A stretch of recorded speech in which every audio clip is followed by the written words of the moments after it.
Ave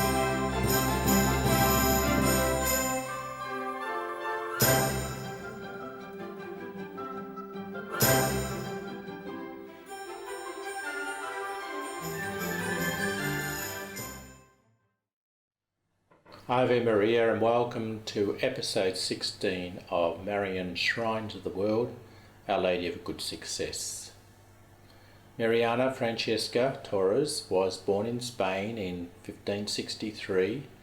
On the day of her first communion, at the age of 9, Our Lady appeared to her and told her she was destined to be a religious of the Immaculate Conception in the New World. In 1577, when Mariana was only 13 years old, she left Spain in the company of her aunt and 4 other religious sisters to found a new house of the Order of the Immaculate Conception in San Francesco de Quito, the capital of Ecuador. This order is also known as the Conceptionists, which follow the Poor Clare rule. In 1582, when Mother Mariana was praying before the Blessed Sacrament for the first time, she was given to see the heresy, blasphemy and impurity that would inundate the world as punishment in the 20th century. Our Lady asked her, "My daughter, will you sacrifice yourself for the people of this time?" Mother Mariana replied, "I am willing." From the shock of previewing the horrors of our day, Mother Mariana fainted. Eventually, Mother Mariana was chosen to be abbess in place of her ailing aunt, who died soon after. On February the 2nd, 1594, as Mother Mariana was praying, Our Lady appeared to her carrying the child Jesus. Our Lady appeared many times to Mother Mariana, and as on January the 16th, 1599, commanded a statue to be made to her likeness. Mother Mariana used her religious habit cord to measure Our Lady's height. The cord miraculously stretched because it was too short.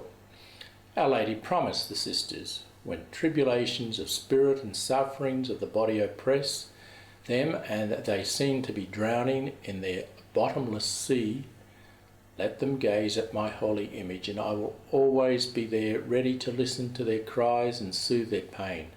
Tell them that they should always run to their mother with confidence and love. In a subsequent apparition, Our Lady gave solemn warnings about the 20th century. She said passions will erupt and there will be total corruption of morals, for Satan will reign almost completely by means of the Masons. They will focus primarily on the children in order to sustain their general corruption. Woe to the children of these times! It will be difficult to receive the sacrament of baptism and also that of confirmation. She also said this battle would reach its most acute stage because of various unfaithful religious who, under the appearance of virtue, with bad-spirited zeal, would turn upon religion, who nourished them at her breast. During this time, she continued, the sacrament of extreme unction will be little esteemed. Many people will die without receiving it, either because of the negligence of their families or their false sentimentality that tries to protect the sick from seeing the gravity of their situations, or because they will rebel against the spirit of the Catholic Church, empowered by the malice of the devil. Thus many souls will be deprived of the innumerable graces, consolations and the strength they need to make that great leap from time to eternity. As for the Sacrament of Matrimony, which symbolises the union of Christ with his Church, it will be attacked and profaned in the fullest sense of the word. Freemasonry, which will then be in power, will enact iniquitous laws with the object of doing away with this sacrament, making it easy for everyone to live in sin, encouraging the procreation of illegitimate children born without the blessing of the Church. The Christian spirit will rapidly decay, extinguishing the precious light of faith until it reaches the point that there will be an almost total and general corruption of customs. The effects of secular education will increase, which will be one reason for the lack of priestly and religious vocations. The sacrament of holy orders will be ridiculed, oppressed and despised. The demon will try to persecute the ministers of the Lord in every possible way, and he will labour with cruel and subtle astuteness to deviate them from the spirit of their vocation, corrupting many of them. These corrupted priests, who will scandalise the Christian people, will incite the hatred of the bad Christians and the enemies of the Roman, Catholic and Apostolic Church to fall upon all priests. This apparent triumph of Satan will bring enormous suffering to the good pastors of the Church. Moreover, in these unhappy times, there will be unbridled luxury, which, acting thus to snare the rest into sin, will conquer innumerable frivolous souls who will be lost. She warned that the devil would assiduously try to destroy the sacrament of confession and Holy Communion. She lamented the many sacrileges and abuses of the sacred sacrament that would occur. Innocence will almost no longer be found in children, nor modesty in women, and in this supreme moment of need of the Church, those who should speak will fall silent. Over the course of 10 years, Mother Mariana struggled with the issue of completing the statue. Many obstacles prevented its sculpturing. Early on the morning of February the 2nd, 1610, Our Lady appeared again to Mother Mariana and repeated her command to have the statue made.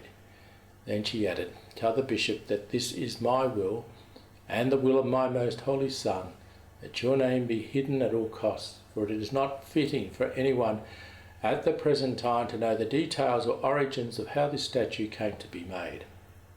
For this knowledge will only become known to the general public in the 20th century. The sculptor of the statue of Our Lady of Good Success, Francesco Del Castillo, was actually named for his work by Our Lady herself, for he was a talented sculptor and a devotee of the Blessed Virgin Mary. The sculptor had travelled to Europe in order to obtain the best quality paints for the statue, yet during his absence, early in the morning of January the 16th, 1611, Mother Mariana saw in a vision the Most Holy Trinity, the Most Holy Virgin Mary, the 9 choirs of angels, and in particular the archangels, St. Michael, St. Gabriel and St. Raphael, together with St. Francis of Assisi. These last 4 approached the statue and finished the work which the sculptor had intended to finish. Then she saw Our Lady enter into and animate the statue. Mother Mariana, the bishop and the sculptor each testified that the statue was not finished by human hands and that it must be the work of angels. The statue was blessed on February the 2nd, 1611. On that day she was placed above the seat of the abbess chair at her own specific request, as a sign to all that she was the one who governed and watched over the convent, her official title being that of Mary of Good Success of the Purification. The feast day of Our Lady of Good Success is celebrated on February the 2nd, the day she appeared to Mother Mariana, along with the archangels and St. Francis of Assisi, thus coinciding with the feast of the Purification of Our Lady, now commonly referred to as the Feast of the Presentation of Our Lord. On January 16, 1635, surrounded by her community and her Franciscan confessors, Mother Mariana made a solemn profession of faith and then asked, as a last favour, to die on the ground in imitation of her seraphic father, St. Francis. After receiving Holy Communion and the Sacrament of Extreme Unction, she foretold the exact hour of her death, 3 p.m. Just before she died, she read her last will and testament, a moving testimony that gave her daughters inestimable advice about the religious life, along with many prophecies concerning the order. At its end, she turned to the priests, "My fathers and sisters, the time has come for me to depart. Recommend my soul to God with the appropriate prayers. I thank you for everything. Always, I beseech you, have this convent and your sisters in your care. I die joyously and peacefully in the arms of my mother, the Seraphic Order." 2 tears rolled down her cheek. She sighed, and with an angelic smile, that blessed soul left her body. The time was 3 p.m. After death, her body remained flexible, her complexion rosy, and the charming smile on her face gave her every appearance of being alive.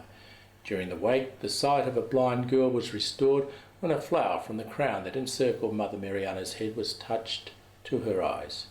Almost 300 years later, in 1906, during the remodelling of the convent, her tomb was opened. They discovered that the body of Mother Mariana, whole and incorrupt, complete with her habit and the articles of penance that had been placed in the tomb with her.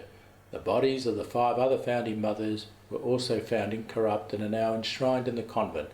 The church was bestowed the title of Venerable upon Mother Mariana, a title given to a deceased person who has attained a certain degree of sanctity. The Church approved the apparitions on February the 2nd, 1611, but it is only in the last part of the 20th century that the apparitions have become known outside of Ecuador. In the next episode of Marian Shrines of the World, we will conclude our presentation of the apparitions and messages of Our Lady of Good Success. Please join us then. Ave Maria.